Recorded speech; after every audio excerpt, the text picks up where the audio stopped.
Welcome to the Dateable AF podcast. I'm Dr. Sarah Kyle, a therapist in private practice. And I'm Rachel Howell, a qualitative researcher.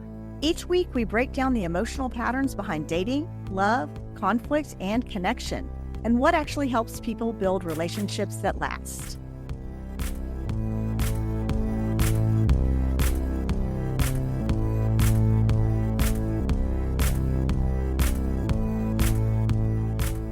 Hello, everyone, and welcome to Season 3, Episode 1 of the Dateable AF podcast. We're so excited to have a new season.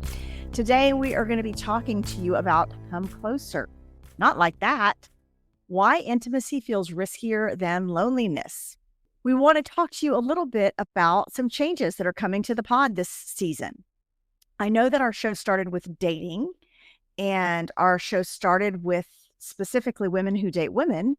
But what we kept circling back to is that this pod is really about how people relate to each other. And while we do have a robust audience of women who date women, the vast majority of our audience tends to not fall under that category. So we want to just make sure we're reaching everybody who's listening. And it turns out that dating is just one place where relationship patterns show up, and they tend to show up in a lot of other places as well. So that could be in a partnership, but it could also be in a friendship, a parent relationship or another family relationship, a coworker relationship. The same stuff just keeps popping up. So we want to make sure we're addressing all of those things. And if you're wondering, no, we're not changing the name. We love the name. And also, dating we saw is just the beginning. And we're very excited about digging deeper. The topics that we're going to explore are going to be, we think, very interesting and deeper than the season 1 and 2. And then Dateable AF is now less about dating and more about what makes you dateable and also makes you better in relationships across the board, as Dr. Kyle mentioned. Yeah, dateable in life, as we like to say. Maybe you're not officially dating, but you got to be dateable in your life in general. Oh, girl. In all your relationships. And I know, and can I just open this up with my experience that I had the other night? Oh, God, everyone's going to want to hear about this. So Sarah and I have been talking about the seasons, and I really have at times I questioned, is this a topic we really need to discuss? Because this is a skill that people have. Yeah, well, and I often remind her it is not a skill people have. It is a skill people should have, but people out there are not skilled, my friend. No, and you always said, no, you should see the people that come into my office. And I always sort of had my doubts until the other night when I was at Josephine House with a friend of mine, and we happened to have a couple that was on their first date sitting next to us. And oh my God, he broke first he was 45 minutes late. That chick sitting next to me was down into her second glass of wine and threw an appetizer plate before he showed up. She should have left. I know. Then he talked with a very loud voice, so we could hear that he was only talking about himself. I don't think he knew shit about her. And he told her at some point that he had served a little time in prison. Now he saw jail. He saw that as a little bit of a downtime in his life. I guess it was. Guys, if I had been able to turn a microphone on he broke every rule. And you got to love this, folks. She got the call. From a friend. And we were watching her as she was going, oh my God, it's an emergency. Okay, I'll be right there. And he's just sitting there. He was oblivious. Oblivious. The friend phone call is something that every woman does before a date, or should do before a date, so that you have an out. Your friend calls you in the middle of the date with an emergency. And if you don't want to get out of it, then you just act like it's a normal phone call. But if you need to get out of it, guess what? Your friend has an emergency and you got to go. And so she scooted out the door. The guy asked for a kiss on the cheek before she was leaving. And she gave him one. I know. So everybody, it was a violation there. But the best part of the evening was when he turned to me and my friend to ask how we thought his date went, because it was a first date, and whether or not it was going to be a friend thing or a second date. And I simply looked at him and said, no. That's No. all I said. No. You're not going to be friends and you're not going to have a second date. There was also a part that I don't know if you left this out on purpose, but that he told the waitress the amount of money he had left on his debit card and told her to let him know before they reached the limit. And she came in and she said, you're at $230. And he said, that's good enough for one more glass of champagne, right? Oh my God. It was everything I could do not to just slip him a Dateable AF card. I didn't have one with me, but so to the point being that at the moment that I think that these topics are just really oversimplified and we are going to dig deeper now, I have to believe Dr. Kyle. She faces these situations every day. On the daily. And it's shocking. Okay, so let's just recap that for our listeners. A, be on time to your date. B, ask your date questions about themselves. Don't just talk about yourself. C, go to a place that you're prepared to pay if you need to pay. Don't get to the limit of your debit card and have to ask the waitress to tell you when you've reached the limit. Yeah, so many things. So many issues with this one. Also, if you've been in jail, not that that rules you out. I have some very good friends that have spent some time in jail.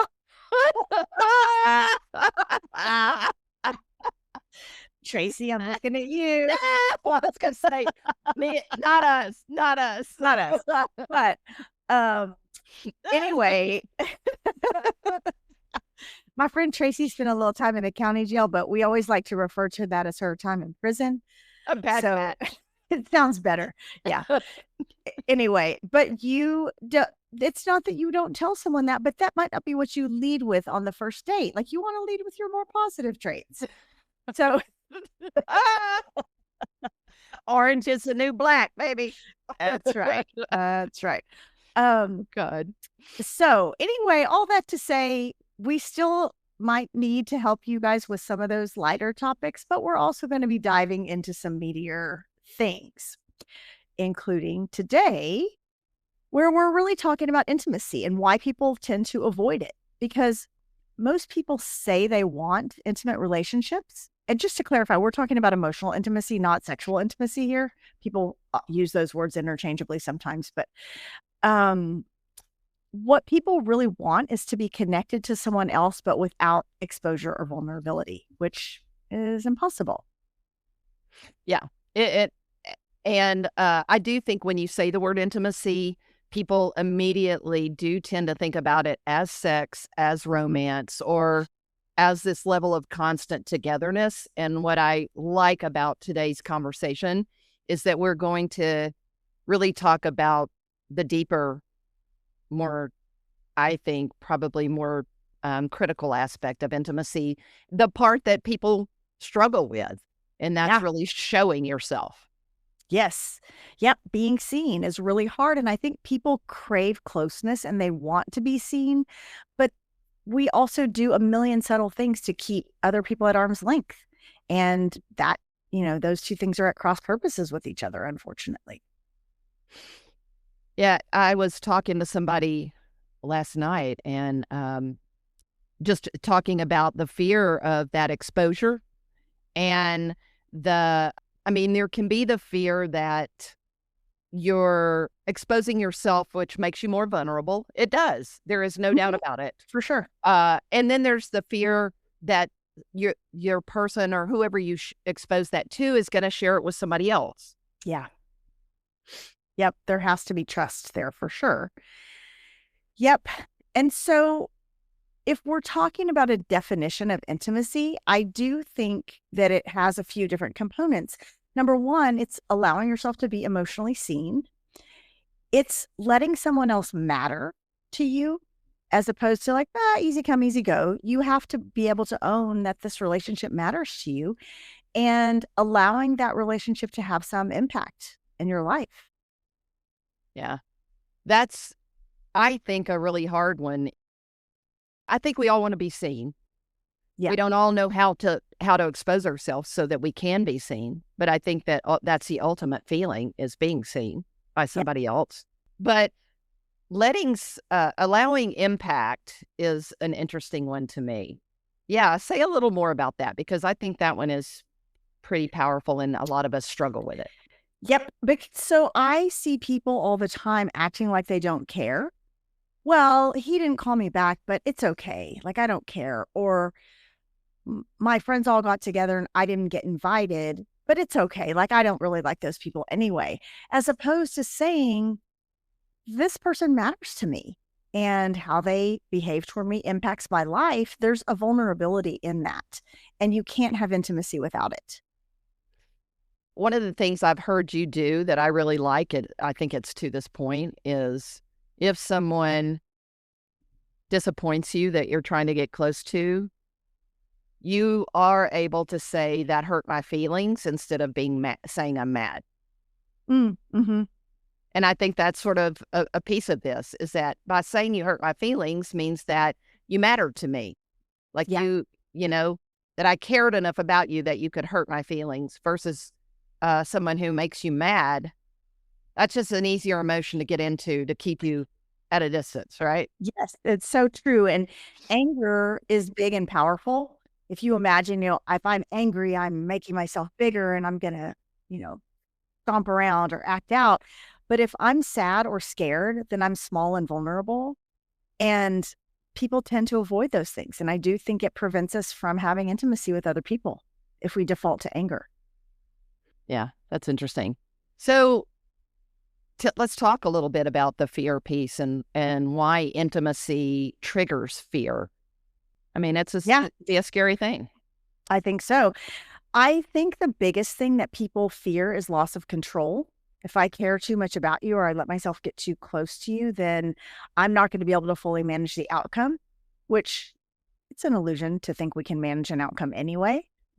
But I do think there's this fear that someone's going to have emotional leverage over us. Like you said, if we are truly seen by someone, then someone might have the power to tell someone else about our vulnerabilities or to use those vulnerabilities against us. And I think that loss of control gets really scary. Bringing this back around a little bit to dating, is that in my personal experience, I find that just for me personally, I'm not interested unless someone can show that they have the capacity to expose that side of themselves. Yeah. Because I'm going to get bored. Frankly, because, and I actually don't quite understand where you go with someone if you don't eventually get there. But I suppose, and you would know this, I suppose there are a lot of relationships that are long-term relationships who don't have that. Like, they never go there together.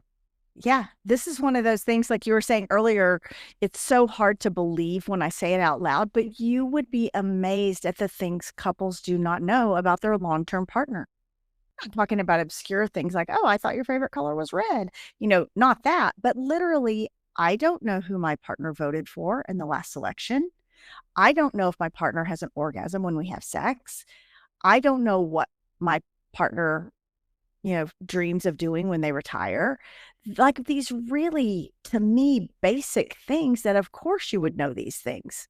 And people just don't talk about them. Yeah. It's baffling, honestly. And I don't know how you find fulfillment in a relationship when you don't have that. But I think a piece of it too is it's not so much that people fear rejection. It's that people fear being known, or people fear that if someone sees me for who I really am, what if they don't like that? Like, what if they see me clearly and they still walk away? So I think that fear of being seen can be so powerful. Yeah. And I would counter that a little bit with saying that, guys, if that is your fear, and I think it is a lot of people's fear, that you might reframe that, because I think that there's so many unspoken things that can come to you in a relationship if you do show yourself, if your other person knows you. There are so many moments when you are not trying to explain how you feel or explain everything to somebody because you've shown them yourself enough that they go, oh, I know what she's doing right now because this is a sensitive thing for her. It Yep. also allows you to sort of be protective. When you see your person that you care about being put in a position like that, and you know that they're uncomfortable. Hmm. And I think that it allows you to be there in a different way for your person. Yes, for sure. And I really like that. It's like people you have history with, sort of, going back to your childhood best friends that knew your family. Those people just know you and they just get you because they've seen you over decades. And that is such a good feeling. So if you're not allowing that to happen in your relationships, all kinds, try it and see if it feels better than what you've already experienced. I mean, I will say for me that I do have that in my friendships is specific, not all of them, of course, but in the handful of my friends that are my what I would call my intimate friends. Um, Absolutely, I think they know me in that way. They've seen all sides of me, and I will get the phone call like, "Hey, I don't think everything's okay with you right now." Yeah. They see it and you never even had to tell them. So I think that's really great. The reason that people get into these patterns sometimes, I think, is because of things that they learned in earlier relationships. So that might have been in their families or earlier dating relationships, but people get the idea that closeness is equated with conflict, that when you're close to somebody, that means you're going to fight with them, or that if you need something, you're automatically going to be disappointed. So you just don't let yourself need anything from them. Or that if you have some kind of dependence on someone, that's going to lead to danger. And we activate these templates automatically when we enter a new relationship. And sometimes that just doesn't serve us very well. And when you think about meeting somebody, whether you're trying to build a friendship or whether you're actually dating somebody, how do you know how to slowly, because this isn't something that's also, you don't want to share your guts with somebody like you've been to prison on the first date, right? So, Yes. how do you slowly sort of roll these things out so that you're building intimacy a little bit at a time? God, that's such a good question. And I think sometimes people equate over disclosure with intimacy, and those are not the same thing. If you are trauma dumping and telling someone all about your childhood abuse on a first date, that is not the same as intimacy. Intimacy has to be built over time. But what it means is that you don't posture, you don't pretend to be someone that you're not. You may not share the whole depth of something, but you know, you might not tell the details of your childhood abuse, but you might say, "Man, I had some struggles in my childhood. We'll talk about that sometime." So you're not pretending like you grew up in a perfect family, but you're also not diving too deep for what the relationship can support. Yeah. I think that's probably a very tricky walk that people are always navigating, and especially in dating, is when do I tell people what? What do Yeah. I, uh, and I feel like a good rule of thumb, at least and for me, is if somebody's asking me a question or we're on a topic, it's better if just talk a little bit about how something makes me feel.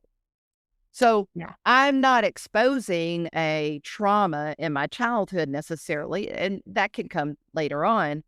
But I feel like those tiny little micro doses of intimacy are me not just talking about he said, she said. It's more about when this happened, I felt this way. Yes. And then I reacted like this.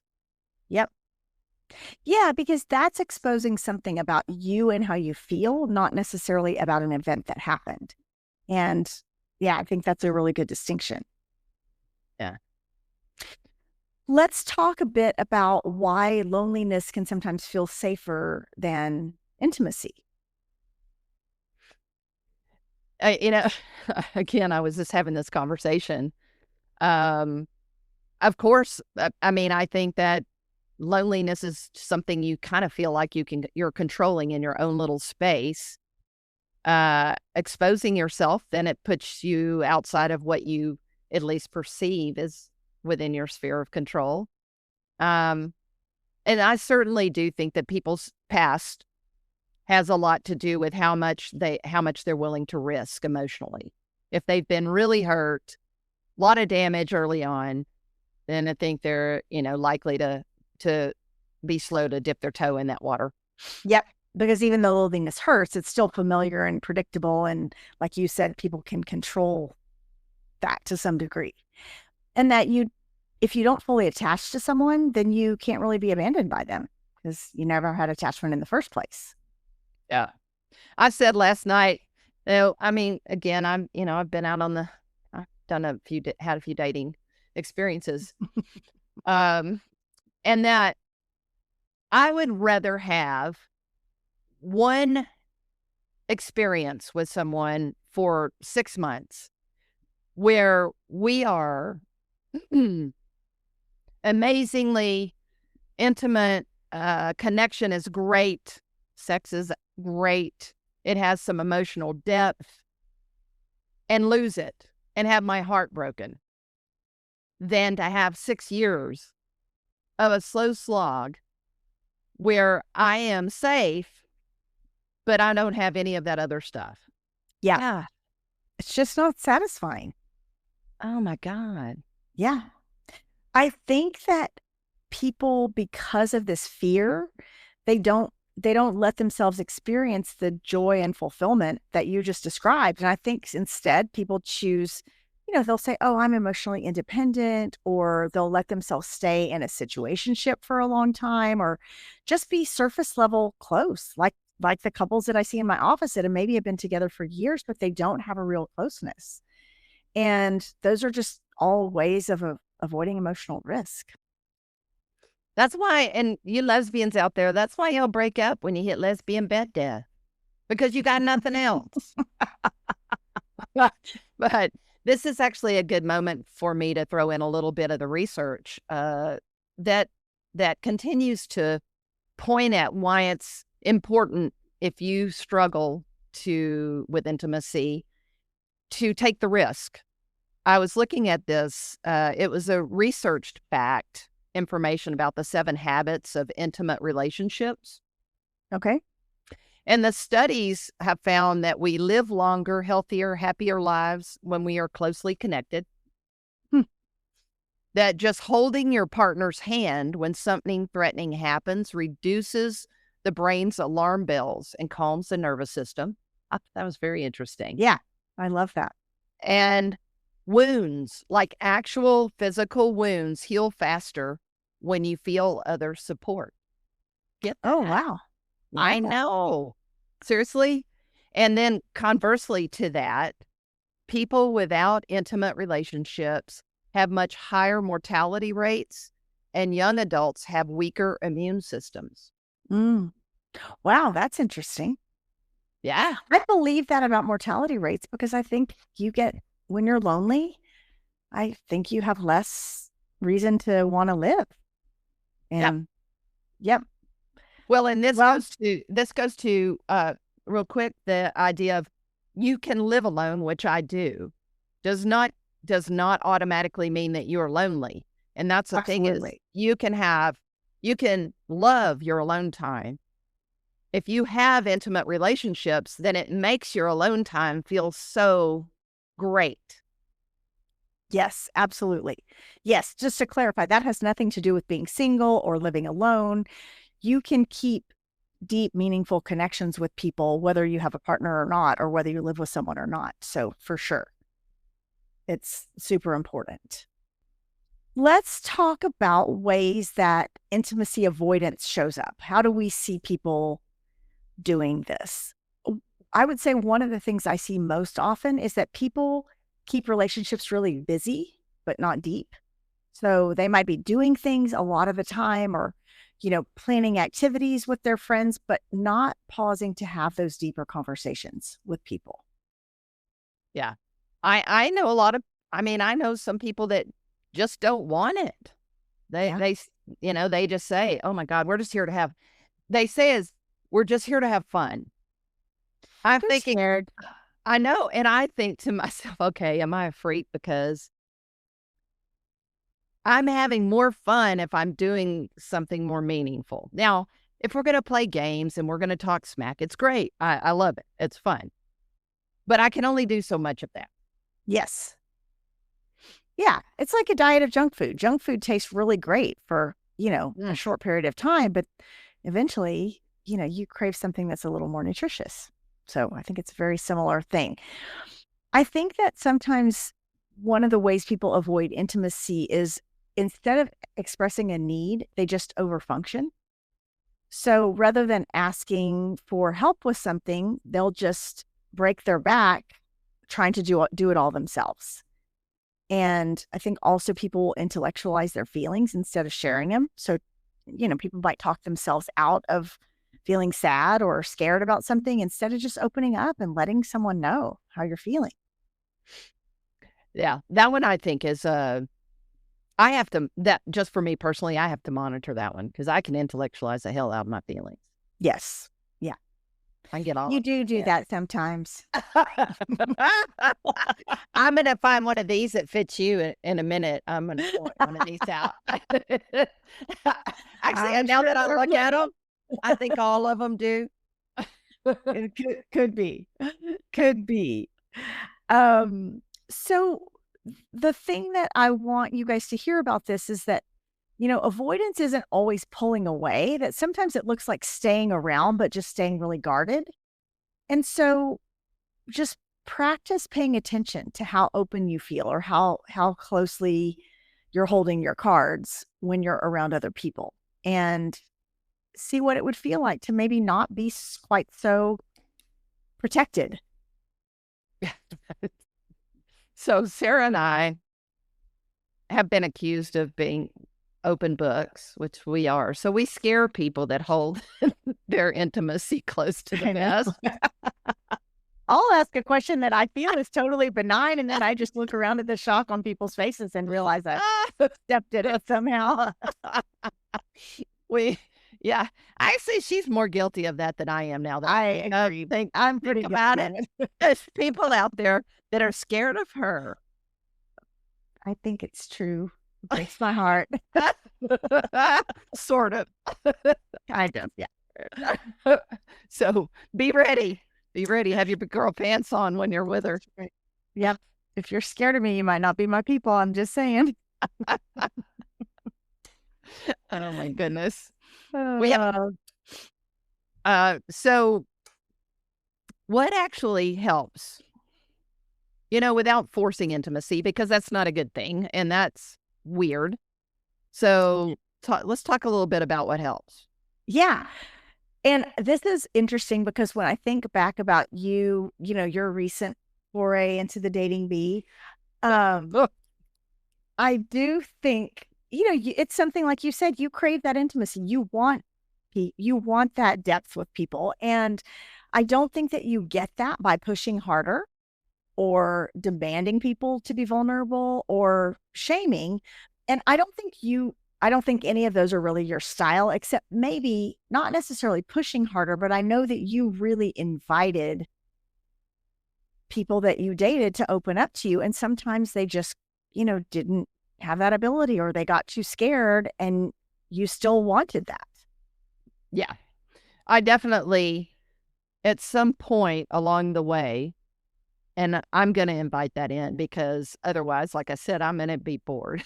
And so I think that it is very tricky balance because somebody can say that they just don't move along that continuum at the same rate. But for me, what I will say about that is that I'm not asking for the kitchen sink either. Yeah. What happens is that in many instances where we have had multiple conversations, there is more to get. There has just got to be you got to throw a little bit of chum in the water. And so it doesn't need to be your life story, but there needs to be something else that I'm learning about you other than that you are great in bed. Yeah. Yep. That's true. I mean, the great in bed will carry you for a little ways, but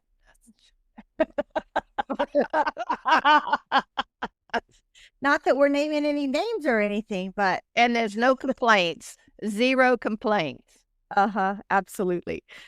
So if you don't find intimacy by pushing harder or, demanding it, some things that I think do help are that you can name the fear without being judgmental or of yourself or the other person. You can say, man, this feels really scary to share this, but I'm going to tell you something. Or like we said earlier, letting intimacy grow in tolerable doses. This isn't like you're dumping your deepest, darkest secrets on someone on the first date. It's like test the waters with something and see how the person responds and, practice kind of honest, low stakes emotional sharing. And if it gets uncomfortable, that's okay. Like just stay around, stay present and see what happens next. Yeah. It's when I think about this, I also think about just how sometimes the rhythm and flow with one person is so much easier than another. And, Mm-hmm. I have a person that is very dear to me and definitely does not move along the continuum of intimacy in the same rate that I do. Yet, when we have reached those points where we're sort of testing the waters to share that, she's excellent at explaining where she sits in that. Mm-hmm. That she may not meet me equally there, but she meets me there with the understanding of when she can get there or what that's about. Yeah. And that to me is great. Like to me, that's enough. I understand so much more about you the minute you lay that out. Yep. I love that. And that that's a good point, that it doesn't have to be equal, but it does need to be kind of equitable, like from each according to his ability. And if someone doesn't quite have that ability, but they're trying and they're putting it out there as much as they can, I think that will carry things along for a while. Anytime somebody owns the way something makes them feel, I think it's a whole lot easier to be with them. So I don't need to know all the details in that exact moment about a situation if I know how you feel about that. Right. Exactly. And the feeling part tends to be the more vulnerable piece anyway. So that's most important. And so I think it's important to just remember that intimacy is a skill. It's not a personality trait. It doesn't have to do with introversion, extroversion. It's something that we practice and we get better at the more we do it. And that safety has to be built. It can't be demanded. Yep. And I mean, guys, seriously, these are pretty deep topics, but these are the things that are below the surface that make or break relationships and so often. And Yes. I also think that these are the things that you may go along and you put a lot of energy into a relationship for a very long time, keeping it on a surfacey level, and you're not slowly taking it there. And you spend a year and all of a sudden you look up and you're like, for some reason, I'm not happy here. I don't like this, or we're not, Yeah. So I just feel like these are the things that we don't talk about that much that have a big impact on relationships, making it or not. Yes. Well, let's talk about some takeaways that we want our listeners to get from today. The first one I would say is that avoiding intimacy doesn't mean that you don't want connection. It just means that closeness probably has felt unsafe to you at some point. And so you have to figure out how to create safety for yourself around that. Yeah, and loneliness may feel familiar. So just knowing that if that is the feeling that is you've felt the most, then that is going to be your safe place and your go-to place. But it doesn't have to be permanent. You can move out of that place and feel something else. Yes. Yeah, real intimacy grows through small, repeated risks. So again, it doesn't have to be all at once.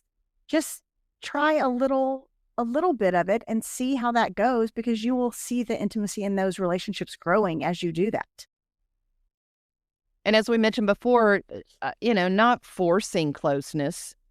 You don't need to force it. You need to tolerate it. Yeah, absolutely. And If intimacy feels risky, it's not because you're incapable. It's just because you learned how to protect yourself really well. And you just need some new tools in your toolbox.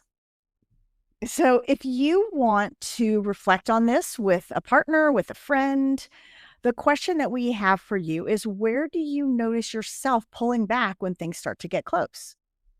We would love to hear from you if you talk to your partner about these things or if you talk to your friends about these things. And we want to know what's happening in your life with regard to intimacy.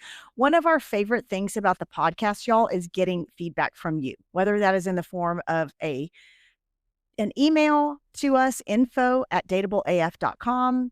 You can DM us on social media. On Instagram, we are at Dateable AF.